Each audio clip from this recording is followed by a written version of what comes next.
کیا ایسا ہو سکتا ہے کہ ٹی وی دیکھتے دیکھتے کسی شخص کی موت ہو جائے اور اس کی ڈیڈ باڈی کئی سالوں تک اسی حالت میں صوفہ پہ بیٹھی ٹی وی دیکھتی رہے؟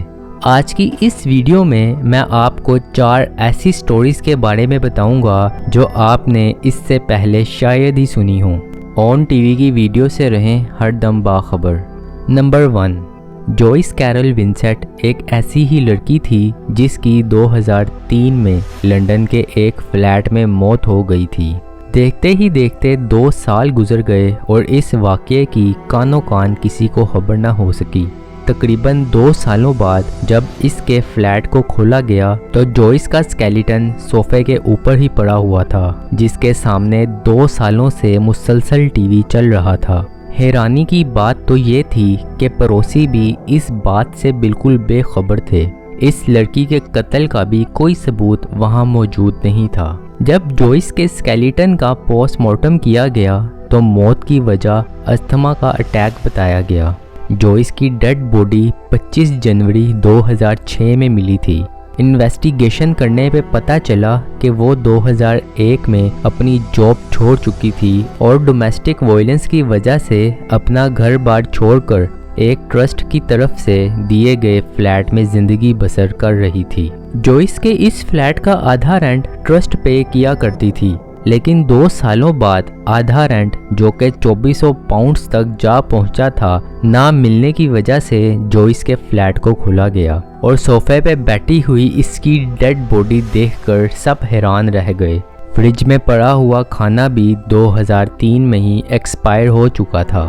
جوئس کے گھر والوں نے بھی اسے بہت سے خط لکھے، لیکن کسی بھی قسم کا جواب نہ آنے کی وجہ سے انہوں نے خط لکھنا چھوڑ دیے۔ اب آپ یہ سوچ رہے ہوں گے کہ فلیٹ کے ارد گرد کے لوگوں کو بھی اس بات کی خبر نہ ہو سکی۔ اصل میں پڑوسیوں کے مطابق انہیں لگتا تھا کہ یہ فلیٹ جس میں جوئس رہتی تھی کسی کے قبضے میں نہیں ہے اور بالکل خالی ہے۔ اس بلڈنگ میں شور شرابہ ہونے کی وجہ سے پڑوسیوں کو ٹی وی کی آواز بھی سنائی نہیں دیتی تھی۔ جوئس کے پڑوسیوں کے مطابق وہ سمجھتے تھے کہ اس کی باڈی سے آنے والی بدبو بلڈنگ کے پاس پڑی ہوئی ڈسٹ بن کی ہے۔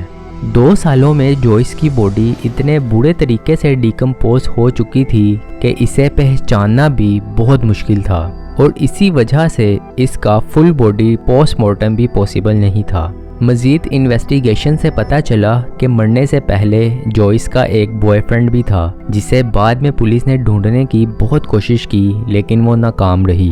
وہ اپنے رشتہ داروں سے رابطہ بالکل ختم کر چکی تھی اور پولیس کو بھی وہاں قتل کا کوئی ثبوت نہ ملا، جس کی وجہ سے یہ بتانا مشکل ہے کہ اس کے ساتھ ایسا کیا ہوا تھا۔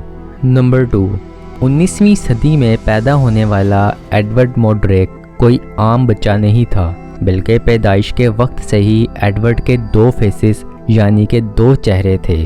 ویسے تو کئی لوگ جینیٹک ڈس آرڈر کی وجہ سے 2 چہروں کے ساتھ پیدا ہوتے ہیں، لیکن ایڈورڈ کے کیس میں یہ کچھ زیادہ ہی خوفناک تھا۔ ایڈورڈ کا یہ چہرہ اس کے اصل چہرے کے بالکل پیچھے تھا، اور ایڈورڈ کے مطابق یہ صرف ہنستا تھا یا روتا تھا، یعنی کہ ایڈورڈ نہ تو اس چہرے سے کچھ کھا سکتا تھا، نہ ہی بول سکتا تھا اور نہ ہی کچھ دیکھ سکتا تھا۔ لیکن ایڈورڈ اپنے اس دوسرے چہرے سے بہت تنگ تھا، کیونکہ ایڈورڈ کے مطابق یہ چہرہ ہر وقت اس کے کان میں وسپر کرتا تھا، اور ایڈورڈ جب خوش ہوتا تھا تو یہ چہرہ اس پہ طنز کیا کرتا تھا، اور جب ایڈورڈ روتا تھا تو یہ چہرہ اس پر ہنسا کرتا تھا۔ یہی وجہ تھی کہ ایڈورڈ نے ڈاکٹرز کو کئی بار اس ڈیمن فیس کو ہٹانے کا کہا، لیکن اس وقت میڈیکل سائنس نے اتنی ترقی نہیں کی تھی کہ جتنی آج کر لی ہے۔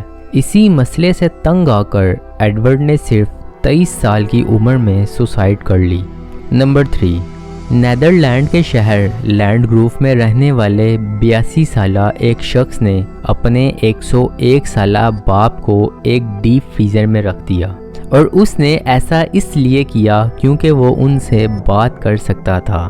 پولیس کو اس بارے میں اس وقت پتہ چلا جب ان کے فیملی ڈاکٹر نے اس کے 101 سالہ باپ کی طبیعت کے بارے میں پوچھنے کے لیے فون کیا تھا۔